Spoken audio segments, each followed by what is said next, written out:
what to expect in 2022 now that we're here.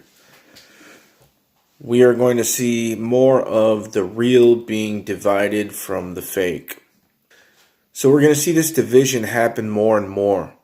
People who truly believe God at His word and people who are not so much believing God. Like I've said before, there are pretty much two types of Christians. People who believe in God and people who believe God. And the people who believe God want to know what His word says and means. The people who believe in God, they don't really care about getting His word right. And those people, usually, they can't tell the times. They don't know really, truly what's going on. So this division is going to happen more and more.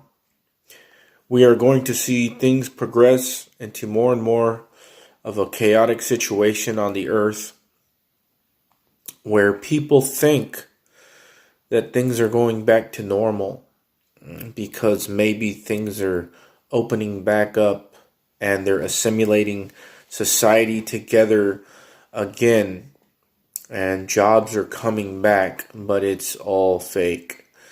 It is all just a fake sense of hope. You see, because when the Antichrist comes in and signs a peace treaty, that's exactly what it is. It's peace and safety treaty in 1 Thessalonians chapter 5. And of course, if you're real and you understand what's going on, it's going to be false, fake peace. Or at least for a little while, it's simply a show. But in the Bible it says, when they shall say peace and safety, sudden destruction shall come upon them. So this can take years though. You have to realize in the Bible, even though things are in the same sentence or just a verse away, there can be years in between. Another thing in 2022 that we're going to see that I am anxiously waiting for is this alien deception to manifest more than it has in the past. And when this happens, the alien lie, the agenda, the idea that these aliens are our creators, that they're from a faraway galaxy and they evolve just like we're evolving, right? Because that's part of the lie, evolution and the Big Bang. That when this happens, and I hope it happens this year, I hope it happens soon, because what it's going to do is it's going to force mainly these pastors and teachers, but also every single human being on this earth to make a choice. I believe that God wants us to make that choice. He's going to see who is going to go with this narrative of this alien creation, this alien God, and who is going to go with Him, the true God. And I believe that what it's going to do is pigeonhole every single pastor and teacher that call themselves Christians to address this situation. There is no way on earth that these Christian churches, and I say that lightly, Christian, that these churches who are just preaching these motivational messages, they're not taking the meat of the word, they're not taking the Bible seriously, they have little understanding because they don't really believe God. They believe in God, but they don't believe His word for what it says, so they don't really understand it, they don't really care to. All these guys who are preaching the health and wealth and prosperity, all that stuff, and just be happy, right? Those guys, they're going to be forced to talk about this. Because there's not going to be one soul on earth that is not going to be wanting answers. When it is officially released on the mainstream media that aliens exist, or they're here. Now, all these churches that have avoided these topics for so long because they think that it's too divisive, or they think that, they might not have as many followers, which might be true because there's a lot of fakes out there. There's a lot of fakes. There's a lot of people who are just in this life to live in the matrix, right? To enjoy the seasons of the flesh, eating and drinking and being merry, rather than attack these serious subjects that need to be talked about. And we're going to see this divide. It's already happening right now between the choices that people are making, with the opportunity, with the whole thing in the arm thing, right? There's already been huge divisions on that, and good. There should be. I think that divisions are good when they are correct divisions, when they are right divisions. Okay, there's a difference between separating from somebody for not that good of a reason, rather than separating from somebody for a good reason. And so hopefully that will happen. I would love to see that happen because I am so sick. It makes me gag and puke of seeing Christianity tiptoeing around the serious subjects in the Bible that are manifesting in real life.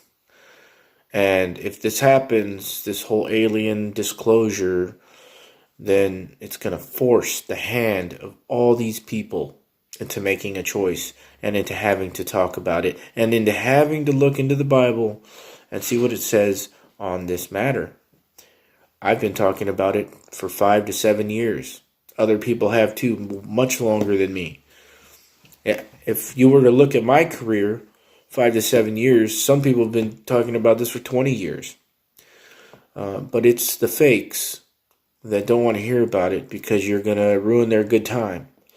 It's the fakes that laugh and mock and scoff when we tell them, look, there's this conspiracy, man, and this is going to go down pretty soon.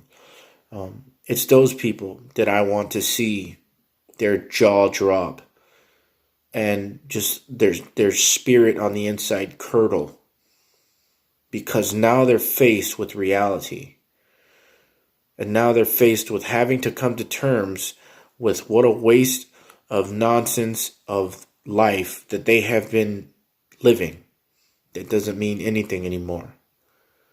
All those eating and drinking and being merry and just want to have a bunch of kids and just forget about the world and all that stuff, not being a Christian that is in action, now you're going to be forced to. Now you're going to be forced to really become real. And that's what I want to see. This whole pre-tribulation rapture idea, I don't know, man. I can say so much about that because there are so many things in the Bible to me that lead me to a post, after the middle or around the middle of this 7-year period called Daniel's 70th week. But I'm not going to get into that. All I'm saying is that whether we're here, we have to look at the idea that we are here. Because saying that we aren't here can mess everything up, right? And that could be part of the devil's plan too. Make everybody think that they're not going to be here for any of this.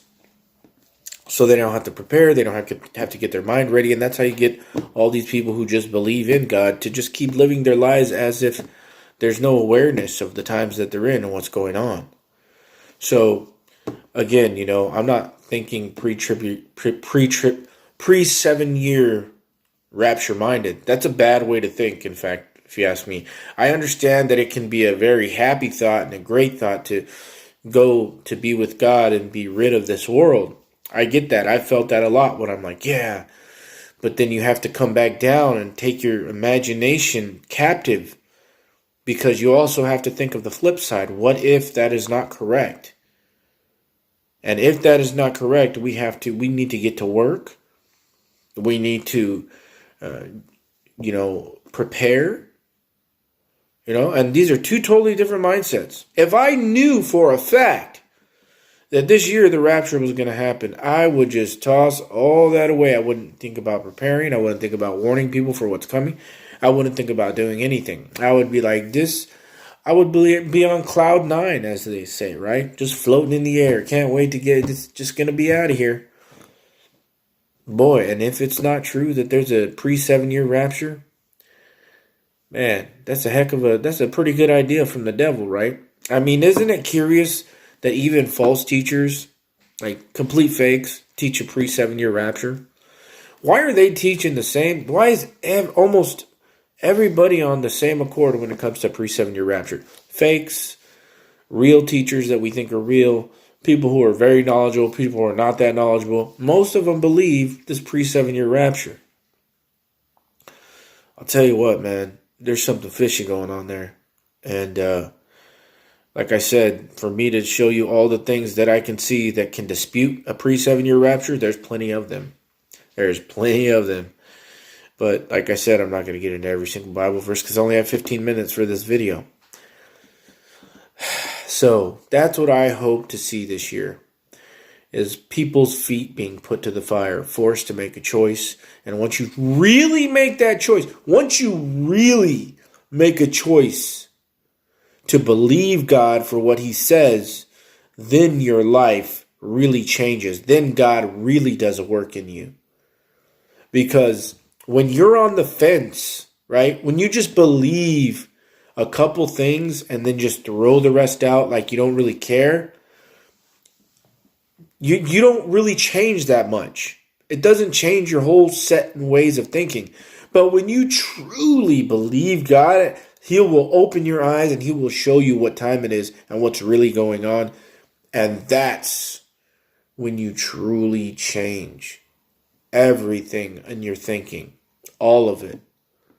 Everything becomes a battle. That's what really will happen. You'll start saying, hey, wait a second, that's not right. Hey, wait a second, that's not right. Maybe I shouldn't do that. Maybe I shouldn't think like that. Maybe I should warn this person. Maybe I should read my Bible and study it. Maybe I should see what these guys have to say. That's when things truly change. Then God gives you the eyes to say, that guy's a fake. That guy's a complete fake. That guy's a fake. Oh, that guy's true. He's got some things wrong, but that guy's true. It's called discernment. It's called discernment, and God knows your heart at that moment when you say, wow, I believe you. Everything. And so I hope that happens. Not only do I want to see all the fakes that are out there that are teaching jaws drop, but I want to see them repent. I want to see people wake up. I want to stop seeing people post selfies every day of them going out on the town. Because here's the thing. You don't have to stop doing that to believe in God. You don't have to. But the problem is that really I think about is, why do these people still want to do that stuff every day? That's what I don't understand. Because I know what God does when he changes you. You're not the same. You're not the same when you're able to see everything. Just like the Apostle Paul on the road to Damascus, God took the scales from his eyes. He was able to see everything for what it was, spiritually, physically, all that. And he is our pattern, 1 Timothy 1:16. So if that's our pattern of salvation, then something similar should happen to us. God shows you the matrix. And the matrix is, eat, drink, and be merry, because tomorrow we die. That's what the matrix is. That's what the devil wants you to do. Just be happy. Just worry about your happiness. And when I started coming to the understanding that this whole pre-tribulation rapture thing is pretty fishy, is when I did that. When God told me, man, in my mind, he's like, forget about what all these guys say. Read these things on your own. What do you see? And I'll show you some problems with this. And he definitely did. In 2 Thessalonians and in 1 Thessalonians, 1 Corinthians 15, all these things. He's showing me all these problems and different ways to look at those things. And that's what God will do. Yeah, listen to what people say at first, and then read it for yourself and look with, and everybody's at a different level. So like all the knowledge and understanding that I've accumulated, somebody could have more and see it better. Or somebody could have less than me and see it not as good, right? Because we're all at different levels. But when I look at this situation, man, I could come up with more reasons not to believe in a pre-tribulation rapture than to believe in a pre-tribulation rapture. Let's just put it that way. Thank you guys for listening. That's what I believe that we can expect to see here in 2022.